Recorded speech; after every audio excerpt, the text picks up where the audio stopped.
ప్రభునందు ప్రియమైన దేవుని బిడ్డలారా, ఈ ఉదయకాల సమయంలో దేవుని అనుదిన వాగ్దాని పరిచర్య ద్వారా మరి ఒకసారి మిమ్మల్ని కలుసుకోవడానికి దేవుడు నాకు అనుగ్రహించిన ఈ గొప్ప ఈ భాగ్యాన్ని బట్టి మొదటిగా దేవాది దేవునికి నేను ఎంతగానో కృతజ్ఞతాస్తుతులు చెల్లించున్నాను.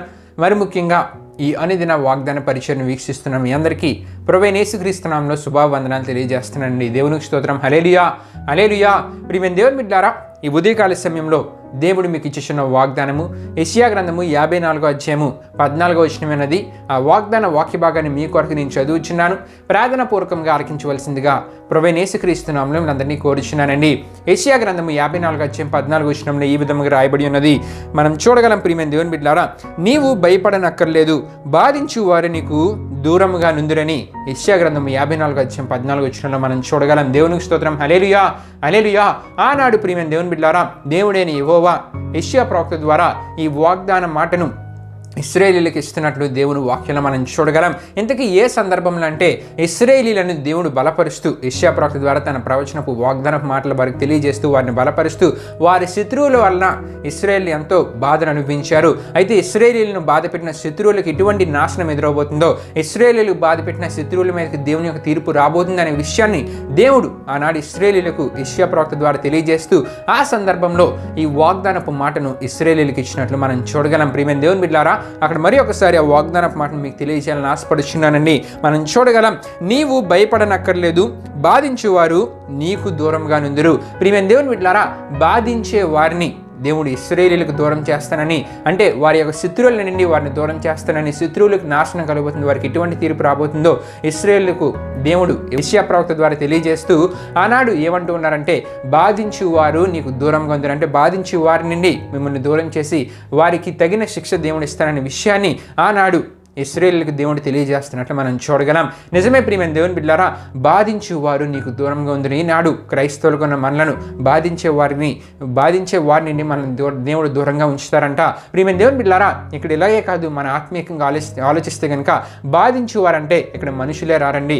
ఈ బాధించే వారిలో బాధించే విషయాలు కూడా ఉంటుంటాయి. కొన్ని విషయాలు మనం ఆలోచిస్తే అనారోగ్య పరిస్థితులు అవ్వచ్చు, లేకపోతే ప్రియమైన దేవుని బిడ్డలారా ఆర్థిక పరిస్థితులు అవ్వచ్చు, లేకపోతే మనం చూడగలం కొన్ని సందర్భాల్లో మనకి ఎదురయ్యే బాధ కలిగించే కొన్ని విషయాలు అపవాది కూడా అవ్వచ్చు. ఇటువంటి వాటన్నిటి నుండి దేవుడు మనల్ని దూరంగా ఉంచుతున్నాడు. అంటే మనకు దేవుడు తోడుగా ఉండి మనకి కాపుదలగా ఉండి ఇటువంటి వాటన్నిటి నుండి దూరంగా ఉంచి మనల్ని సంతోషకరమైన పరిస్థితుల్లో ముందుకు నడిపిస్తానని ఈ వాగ్దానం ద్వారా దేవుడు మాట్లాడుతున్నారండి. అయితే బాధించే వారి నుండి నిన్ను దూరంగా దేవుడు ఉంచాలంటే, నీకు కాపుదలగా ఉండి నీకు తోడుగా దేవుడు ఉండాలంటే కనుక నువ్వు ఎటువంటి ఆత్మీయత కలిగి ఉండాలంటే మొదటిగా దేవునికి మొరపెట్టాలి. దేవునికి స్తోత్రం. హల్లెలూయా, హల్లెలూయా. ఎవరైతే నిన్ను బాధిస్తున్నారో నీవే సొంతంగా ఏదో ఒకటి చేశారన్న ఆలోచన కాకుండా దేవుని దగ్గరికి వచ్చి వారి గురించి ప్రార్థించే వారిగా నీవు ఉండాలి. నిజమే ప్రియమైన దేవుని బిడ్డలారా, లేవీలైన వారు నెహెమ్యా గ్రంథంలో మనం చూడగలం. దేవుని కృతజ్ఞతాస్తుతులు చెల్లిస్తూ వారి పితరుల కాలంలో దేవుని చేసిన అద్భుత కార్యాలు ఇవన్నీ జ్ఞాపకం చేసుకుంటున్నప్పుడు లేవీలు దేవుని స్తుతిస్తూ మహింపరుస్తూ కొన్ని మాటలు అక్కడ తెలియజేస్తున్నారు. ఏమని అంటూ ఉన్నారంటే, నెహెమ్యా గ్రంథంలో మనం చూడగలం. ప్రియమైన దేవుని బిడ్డలారా, నెహెమ్యా గ్రంథము 9వ అధ్యాయము 26-27 వచనాలు మనం చూసుకుంటే కనుక అక్కడ మనకు కనబడుతుంది. అయినను వారు అవిధేయులై నీ మీద తిరుగుబాటు చేసి నీ ధర్మశాస్త్రమును లక్ష్య పెట్టక త్రోసివేసి నీ తట్టు తిరగవాలని తమకు ప్రకటన చేసిన ప్రవక్తలను చంపి నీకు బహుగా విసుగు పుట్టించిరి. అందుచేత నీవు వారిని వారి శత్రువుల చేతికి అప్పగించుతివి. మనం చూడగలం. ఆ శత్రువులు వారిని బాధింపగా శ్రమకాలమందు వారు నీకు మొరపెట్టినప్పుడు ఆకాశమందుండు నీవు ఆలకించి వారి శత్రువుల చేతిలో వారిని తప్పించుటకై కృపా సంపత్తిని బట్టి వారికి రక్షణ దయచేసితివి. దేవునికి స్తోత్రం. హల్లెలూయా, హల్లెలూయా. ఇక్కడ ఏమంటూ ఉన్నారంటే, దేవుడు శత్రువులకు ఇశ్రాయేలీలను, అంటే లేవీలు ప్రార్థిస్తున్నారు, వారి పితరుల గురించి అన్ని విషయాలు జ్ఞాపకం చేసుకుంటూ దేవుని మహింపరుస్తూ మాట్లాడుతున్నారు. ఏమని అంటూ ఉన్నారంటే, దేవుడే ఇశ్రాయేలీలను శత్రువులకు అప్పగించారు. ఎందుకంటే వారు అవిధేయులుగా ఉండిపోయారు. వారి అవిధేయత గురించి వారికి తెలియజేసిన ప్రవక్తను వారు ఏం చేశారండి? హతము చేశారంట, అంటే చంపివేశారంట. అటువంటి పరిస్థితుల్లో దేవుని యొక్క కోపం వారి మీదకు వచ్చింది. అప్పుడు దేవుడే శత్రువులకు వారిని అప్పగించినప్పుడు మరలా వీరందరూ ఏం చేశారండి? దేవునికి మొరపెట్టినప్పుడు, దేవునికి ప్రార్థించినప్పుడు దేవుడు వారి ప్రార్థనను ఆలకించి మరలా వారిని ఏం చేశారండి? ఆ బాధించే వారి శత్రువుల నుండి దేవుడు విడిపించినట్లు, వారి నుండి వీరిని దూరం చేసినట్లు దేవుని వాక్యంలో మనం చూడగలం. దేవునికి స్తోత్రం. హల్లెలూయా హల్లెలూయా.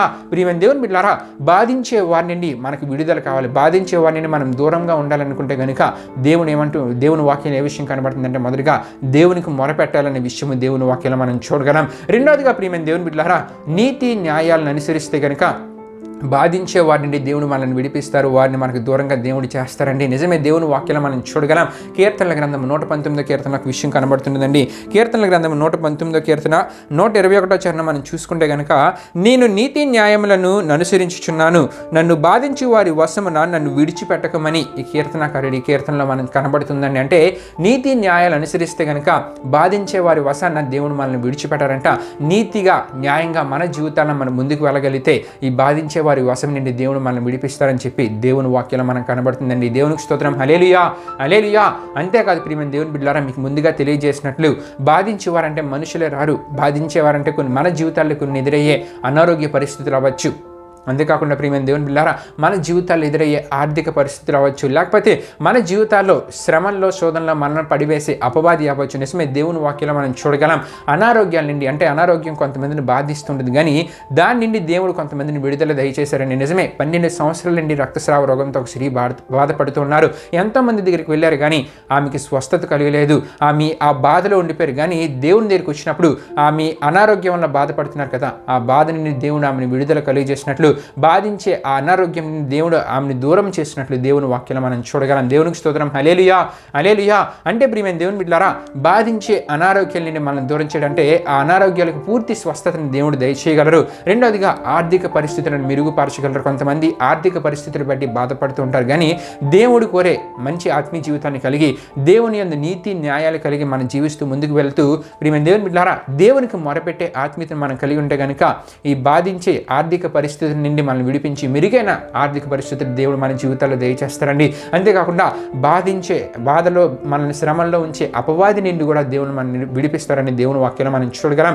ఎన్నో సందర్భాల్లో దేవుడు యేసు ప్రభువారు ఈ భూమి మీదకి మనుషు రూపాన్ని వచ్చినప్పుడు ఎంతో మందిని ఈ అపవిత్ర ఆత్మల నుండి, అపవాది నుండి, దయ్యాల నుండి దేవుడు విడుదల కలిగజేసినట్లు మనం చూడగలం. వాటి వల్ల వారి జీవితాల్లో బాధపడుతూ ఉండేవారు, కానీ ఆ బాధ నుండి దేవుడు ఏం చేశారండి, వారిని దూరం చేసినట్లు దేవుని వాక్యంలో మనం చూడగలం. గనుక ప్రియమైన దేవుని బిడ్డలారా, ఈ వాగ్దానాన్ని ముగిస్తూ ఉన్నానండి.